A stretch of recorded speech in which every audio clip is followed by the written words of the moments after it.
Well, we've got a lot to talk about today. Kind of, not really, but actually we do. Who has the most to prove this next year? And Alex has one more day to sign with the Astros. Or maybe, look, I don't know what's going to happen. We're coming up on the holiday season. Please, Santa, bring us an Alex Bregman signing. Jainer Diaz, this is Locked On Astros. Hello and welcome to Locked On Astros, your daily Astros podcast. Here are your hosts, Eric the Man Huysman and Brett H-Town Wheelhouse Chancey. We are Locked On Houston Astros, and we hope that you join us for a daily Locked On Astros podcast. My name is Eric Huysman. You can find me on X at Eric Talkstros. You can find the show at Locked On Astros, your team every day. Brett, where can I find you at? They can find me at H-Town House on X, Instagram, and TikTok. They can find me at Stros411 on X and on Facebook. And back to the bullpen on X, on Instagram, on iHeartRadio, and YouTube, where I'm always positive, always Stros. Hey, guys, thank you for making Locked On Astros podcast your first listen every day, whether it's on YouTube. Go ahead and subscribe to us. Make us first listen on Apple, Odyssey, Spotify. Wherever you listen to your podcasts, go and check us out. Today's episode is brought to you by Game Time. Download the Game Time app, create an account, and use the code LOCKEDONMLB for $20 off your first purchase. So I know that what y'all just witnessed earlier was the greatest choke job since the Astros losing to the Tigers. I'm kidding, Brett. Wow, man. Shots fired. Anyway, we got a lot to talk about today. Alex Bregman has till, I believe, 4 p.m. Central Standard Time to decide to reject the qualifying offer. There is no way that Alex Bregman does it. Nick Martinez accepted it with the Reds, but I think everybody saw that coming because he's like, wait, they gave me a qualifying offer? Sure, I'm not going to make that much, so let me go ahead and accept it. We're also going to talk about 3 players that have the most to prove in 2025. I gave Brett this assignment. He understood it one way. I'm doing it a little bit different way, so it's going to be a great conversation. Make sure you stick around. And Paul Skeens signed a card that's 1 of 1, and it's going to Topps Packs somewhere. I believe it's Topps. Brett, y'all correct me if I'm wrong. But if you find it, would you become a Pirates fan just to get those season tickets? We'll talk about that later. So, Brett, let's go and talk about Alex Bregman. It's all but a done deal that he's going to reject that qualifying offer, right? Oh, yeah. And I mean, there's really, the writing's on the wall. He is set to make probably the largest contract of his career, larger than the 6-year deal he signed with the Astros when him and Altuve were extended their time in Houston. So the question remains is, where will he go? It's interesting. There's a rumor being floated around by Carlos Baerga and Hector Gomez that the Mets met with Juan Soto and offered him $660 million. Now, for how many years? For how many years? There was no details other than that. Hector Gomez swings and misses a lot. Hector Gomez is like Ryan Howard at the plate. He either hits a home run or he strikes out. And Ryan Howard didn't make the Hall of Fame. But what I'm saying is, once I think that shoe falls, then you can expect the Alex Bregman signing to probably pick up steam. And you may have a couple different people in the mix. I just really have no feel for where he'll go. I am hearing that the Nationals could be a dark horse candidate to pick him up. He's not going to go somewhere like the Rays. Boston kind of makes sense if he's willing to play second. You wonder if he's mentioned the playing second thing or by his agent to maybe open those doors a little bit, because in Boston they have Rafael Devers. Would he go to LA for the Dodgers? Would he play in San Diego? But then again, didn't they just move? They got Machado. They just moved Fernando Tatis Jr. and so he won't go there. Could he go to the Diamondbacks? Do you see what I'm saying? Mhm. Like, he's got this big contract, but what contender is he going to? Because I promise you, he's not going to the Angels. He could end up in Detroit. I don't know. I just, man, this is a real head scratcher. That's why I think he's got a high percentage chance of staying right here in Houston. So somebody asked what the qualifying offer is. The qualifying offer is basically like the tag and the franchise tag. I don't know if they still do that in the NFL. Basically, it's a 1-year deal. It's basically, hey, we're going to pay you $20.2 million to stay for 1 year. It's basically just a 1-year extension to the basically the arbitration years. So it's basically just we're not ready to offer you a long-term deal, or we don't think we can do it, or this is just a kind of intermediate while we're waiting for us to sign this extension. So the qualifying offer, doesn't it also open for a draft pick to be gained, a compensation pick? Yes. So that's why a lot of teams do it. That's why the Reds probably did it. They're like, oh, well, he's not going to accept it. He thinks that Nick Martinez, he's probably going to go out there and get the money. Nick Martinez is like, yeah, that's a pretty good offer. I think I'm going to take it. And so they want to get a draft pick there. So, but going back to Bregman, per se, I did read an article over the weekend by Brian McTaggart, and he said the Astros are not likely going to wait around for Alex Bregman. That doesn't mean that they're going to go out and fill third base, because there's no options out there to really fill at third base unless you make a trade. But he brought up names like Carlos Santana. He brought up names like Christian Walker, name that we talked about. Carlos Santana is 20. No, he's not 20, but he had 23 home runs last year, but he is 39 years old. So it's another aging first baseman. I know that a lot of people would not like that, but that's another name that Brian McTaggart brought up. So the Astros are not going to wait around for what Bregman does, because they know that they need to upgrade the offense, especially if Bregman leaves. Right. You know, the thing is, Eric, when you look at some of the signings, okay, Travis d'Arnaud just signed with the Angels. He's an aging catcher. He's going to be 36 this year. I mean, age is really the name of the game right now.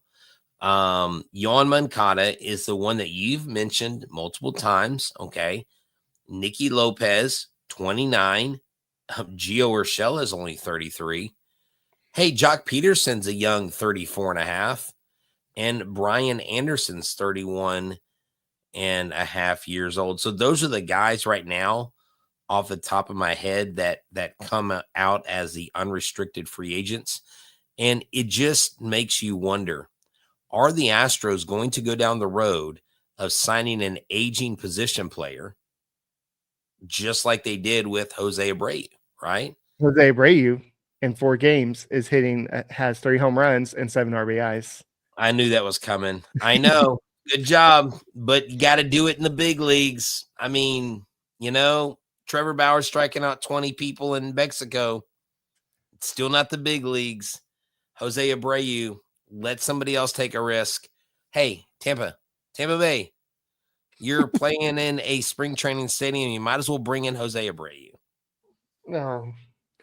I wouldn't even wish on a raise. I don't know if he was just disinterested in playing here or what, or I don't know. There's some reason why he just struggled here, but hopefully for his sake, he was a good player, and hopefully he catches on with the team and has some success. But it doesn't matter. We can move on from Jose Abreu. The Astros are paying $16 or $19 million next year for him not to be on the roster.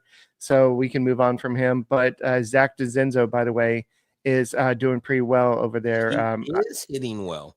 So, and Abreu keeps on driving him in. That's the funny part. Okay, so here's what I'm wondering, because I had this question to myself this weekend. I was like, "Oh, look, DeCenzo's killing it," and then I saw that Abreu was killing it with a lot of cynicism. So I was like, "Hold on. So is one valid and the other not?" I don't think it's necessarily that for me. It's DeCenzo I know is going to be helping this Astros team, and I want him to be successful. I could really care less. It doesn't move the needle for me if Jose Abreu. But, you know, here's the thing, Doug. Zach DeCenzo and also Whitcomb are two young names that the Astros, I think, are hoping contribute quite a bit in this next season. But with the sample size we've been given, there's a lot of people like, oh, see, it's just a big drop off. And I'm like, we got to give these guys a chance. It's not like they've been in the majors for a long time. And so that may be the way they're going to go, Eric. I mean, if you're talking about getting creative, if you do that, though, and if you save a lot of money at third, that opens up your possibilities in other areas. Right. I think what you're trying to say, Brett, is who has the most to prove in 2025. We'll go and address this next. Thank you for making Locked On Astros podcast your first listen every day. Go and subscribe to us and make us your first listen.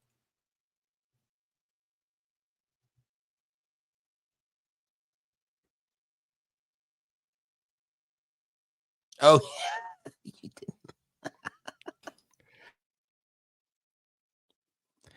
This episode is brought to you by Game Time. Download the Game Time app today and use the code LOCKEDONMLB for $20 off your first purchase. Terms do apply.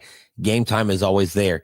I mean, they should be called On Time because every time I need tickets to Game Time, they are on time. They are there. It is easy to use. You download the app, 2 clicks, and you've got the tickets in your phone. You don't have to rubber your email, your junk email, your spam folder.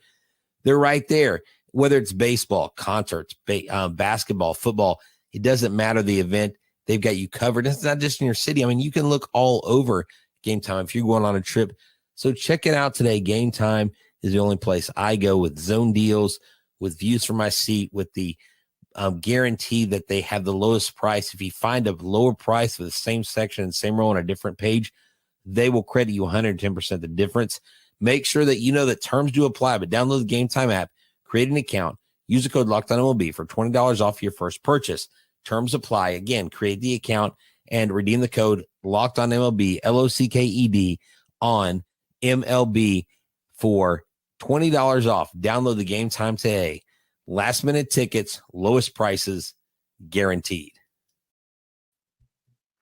Hey guys, thank you for making Locked On Astros podcast your first listen every day. Whether it's on YouTube, go and subscribe to us. Make us first listen on Apple, Odyssey, Spotify, wherever you listen to your podcasts. You can go and check us out. And Brett, where they can find you freezing up on screen. Yeah, no, I was totally thinking that we were going Game Time first. I got the order flipped in my mind, so I do apologize to FanDuel. FanDuel's great. Hey, look, I'll tell you about FanDuel later on. But with the 3 players who most have something to prove in 2025, like you said, Eric, we're going in different directions here. We picked 3 players, but we picked 3 different type of players. Hey, so Eric, Brett, before we get started, you mentioned 2 big names. I don't think either one of us are talking about them, but okay. Zach DeCenzo and Shea Whitcomb, they're definitely people to watch in 2025. Yeah, definitely after Shea Whitcomb's game when he replaced Alex Bregman, that kind of opened some eyes. Hey, is this kid ready? So they didn't make either one of our lists, I don't think, but that's just some guys to watch in 2025. Yeah, definitely. Do you want me to go first, or do you want to share? You can go ahead. Okay, so just do one.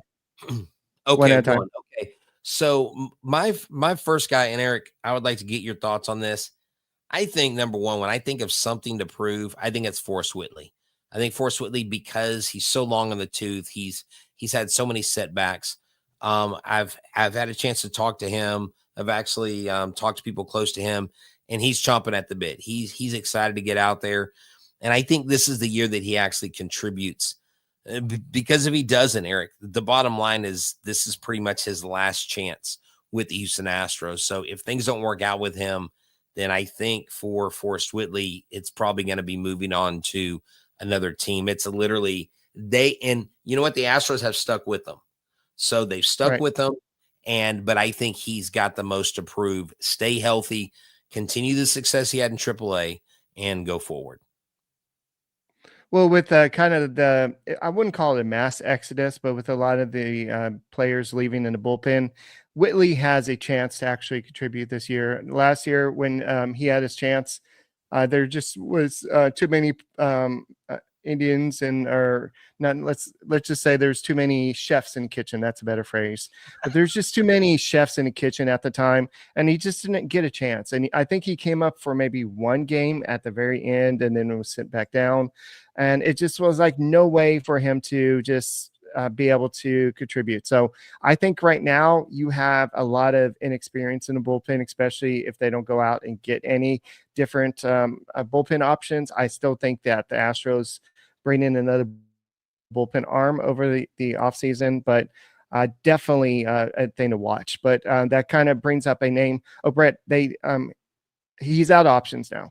So right. I believe so. They can't send him down. So that's why you're saying, I just want to explain why he's out of options. If they do send him down, he does have to, I believe that's how it is. Or maybe because I believe that all his minor league time is up. He's got to be on the roster. He's got to be up there. I think the only reason why he can go down is because of an injury. So Eric, who's your first person that has the most to prove? This is going to come as a big surprise, and I know a lot of people will say why. I would say Kyle Tucker, and it has nothing to do with his performance. It has nothing to do with the type of player that he is, but I think it's just the fact that he has a lot to prove to get that contract. And I know a lot of people are like, well, he's not a postseason player.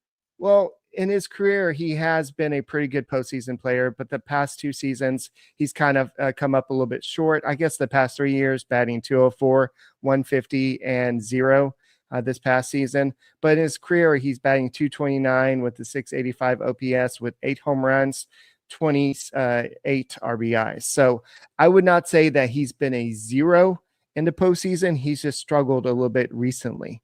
So those 8 home runs still are pretty good, the 28 RBIs, but granted, that's over 218 plate appearances. But this is a guy that wants 7 years, a 7-year contract. He wants probably not what Juan Soto's looking for, but something up there. So this is a guy that's trying to prove, if it's not the Astros, he's trying to prove to other teams that he's worth this type of money. And if that helps the Astros win the World Series in 2025, I'm all for it. I think for him, I wouldn't necessarily say health, because health hasn't been an issue until he fouled a 108,000 mile an hour ball off of his shin and broke it. But it, for me, is 100% what he does in the postseason, Eric. When you're talking about Tucker and Bregman, those are the big two. They're talking about who do they give the contract to? And to me, Bregman's proven that he is a postseason. He's a clutch guy. I don't think he's a 0, but Kyle Tucker does not excite me when he's in the lineup in the playoffs like he should.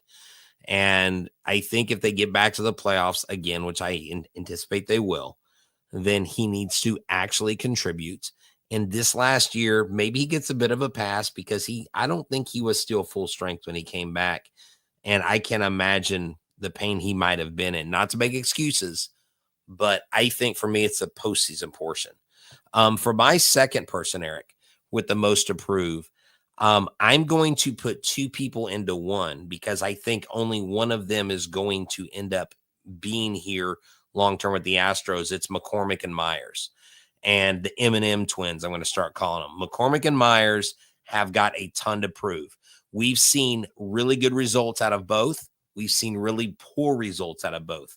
One has had an injury that has totally turned him into a noodle arm in the outfield. And the other one, when he's swinging a hot bat, he can hit opposite field home runs, hit 20-plus home runs. When he's not, he is terrible at the plate. So which of the M&M twins is going to show up? I think those guys in center field that's my number 2 of who has the most to prove in 2025. Sorry. M&M's agents actually called me to talk about you using M&M's twins.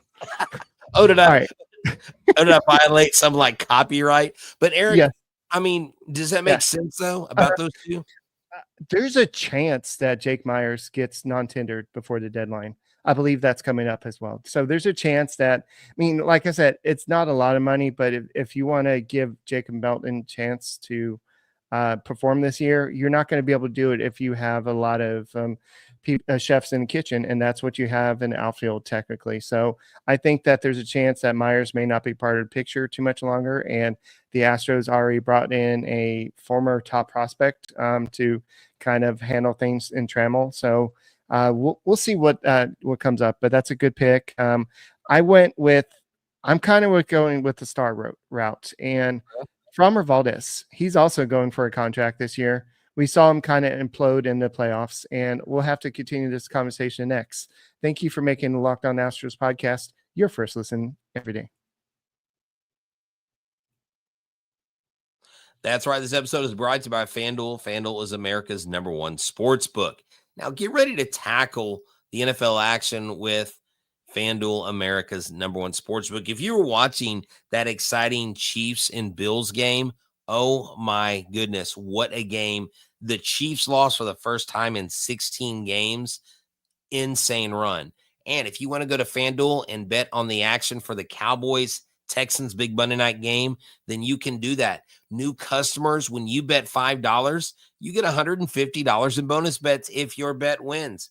Bet $5 on a prop bet for CJ Stroud. Bet $5 that the Texans cover. Whatever it is, the FanDuel Sportsbook app gives you everything you need in one place. Live bets that you can place on the NFL all in one place. When you get a hunch in the middle of the game, check out the latest stats, the live play-by-play, and so much more with the same page where you place your bets. FanDuel.com is where you go to join today. $150 gets you started in bonus bets if your first $5 bet wins. That's FanDuel.com.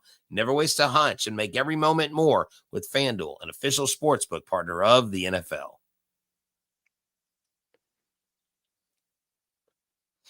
Hey guys, thank you for making Locked On Astros podcast your first listen every day. Whether it's on YouTube, go ahead, subscribe to us, make us first listen. Apple, Odyssey, Spotify, wherever you listen to your podcasts, go and check us out. So before the break, I did mention Framber Valdez, and he is a pitcher that some years he's dominant in playoffs, and other years he's kind of just like, wait, why did we start him again? Last year in the one game, he had a bad start. His ERA last year was 6.23. In 2023, it was 9.0 in the playoffs. In 2021, it was 7.78. But in the other two seasons, he was 1.44 and 1.88. And that is just what the Dr. Jekyll and Mr. Hyde, who Framber Valdez is. And so this is a guy that's going to be going out there looking for a big time contract. I don't think he's going to get near what some of these other aces are going to get, but you might be, he will get at least a 4-year deal with some team if it's not the Houston Astros. So he wants to go out there and prove that what happened last year, or what happened in 2023, where he kind of fell apart in the second half of the season. We all know that he had the mental coach in the past that helped him through some games. So we know that there's some issues there, but he has some of the best stuff in the game. And if he's able to harness that, he can make any team better. So he's out there to prove himself this next year. And definitely in the postseason, if he's going to be ace, if Justin Verlander's gone, I mean, I know Verlander was ace next year. Hunter Brown is probably going to be the ace. But until he steps up and say, hey, I'm the guy, Framber Valdez is likely going to start opening day this year.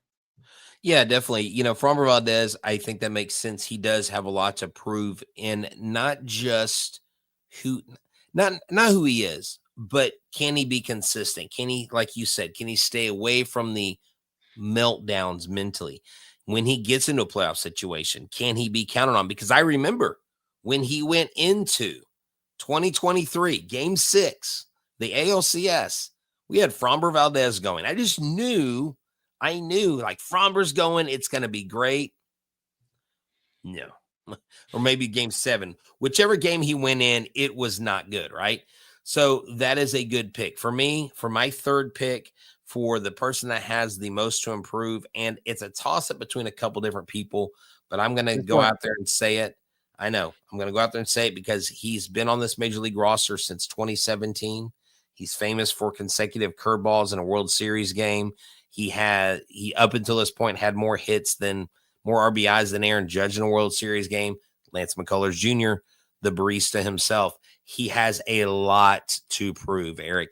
And I know that Lance, more than anybody, wants to be out there on the field. We know he's a gamer. We've talked to him on the show, but I think it's time for him to pony up. And I really do hope that he comes into this season healthy. I hope that he contributes out of the bullpen. I hope the Astros don't try the crazy idea of stretching him as a starter. Leave him in the pen, make him a middle inning guy, 2-3 innings max, put him a setup guy. I don't care. But Lance McCullers Jr., you have got a lot to prove because you have spent a lot of the Astros money for nothing to show for it. As much as I would like to put him in the bullpen, I think with all his arm history, I don't think that they would want him to pitch back-to-back days or anything like that. I think that that's a lot, asking a lot. I think if he is in a rotation, he's going to be limited to about 5 innings until he can prove that otherwise. So that's an option that I see. So I think there's a lot of question marks about Lance McCullers, and just like with Framber Valdez, his stuff is not in question. It's So staying healthy. Well, I guess it's not that Framber Valdez can't stay healthy. It's just he can't. No, I'm control talking about Lance McCullers Jr. I know. He can't stay healthy.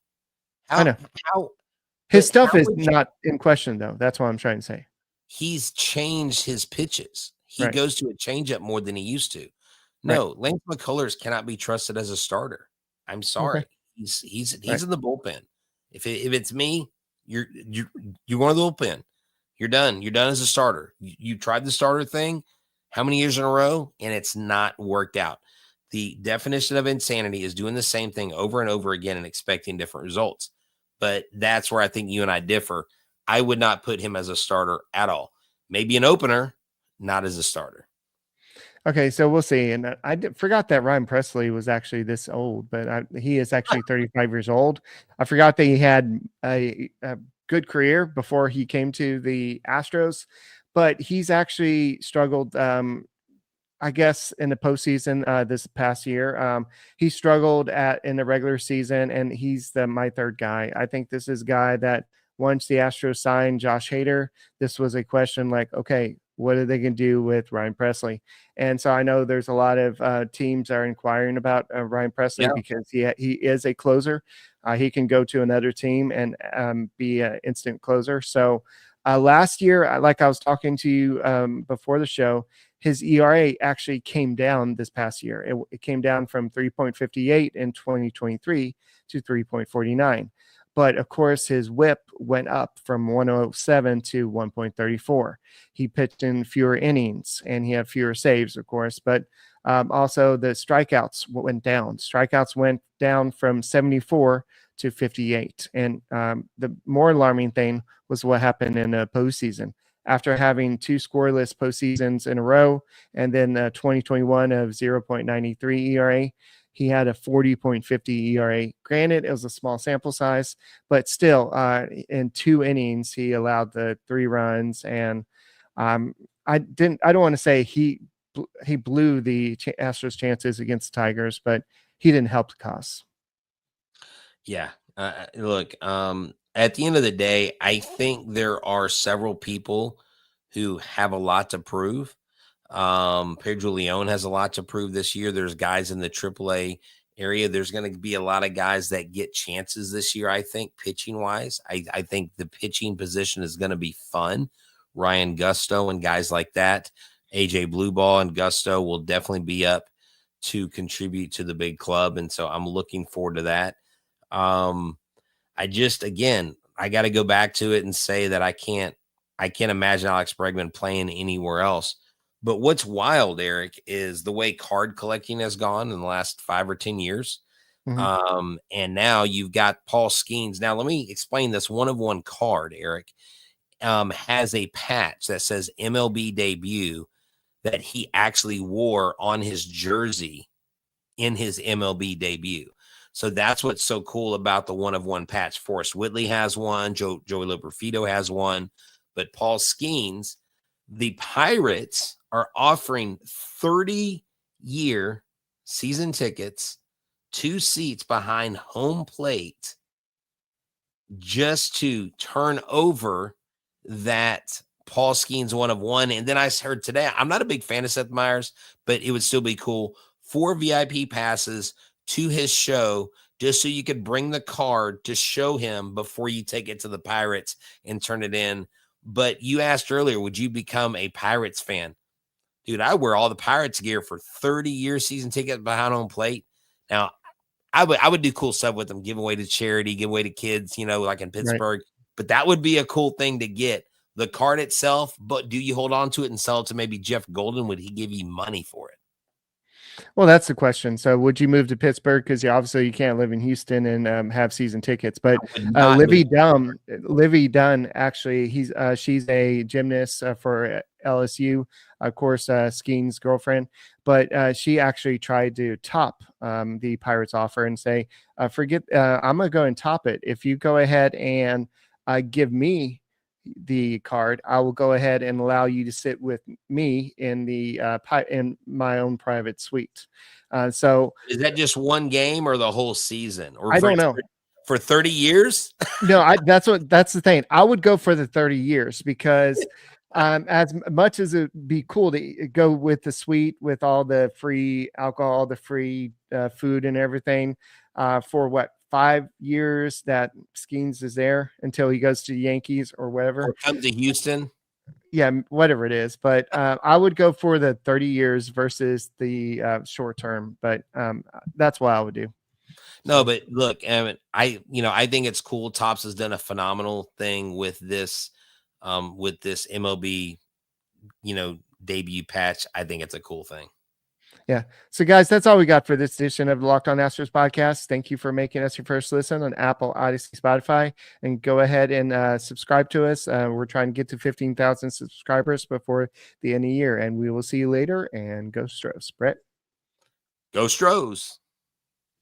Oops. Uh-oh. Oopsie. That was my mistake.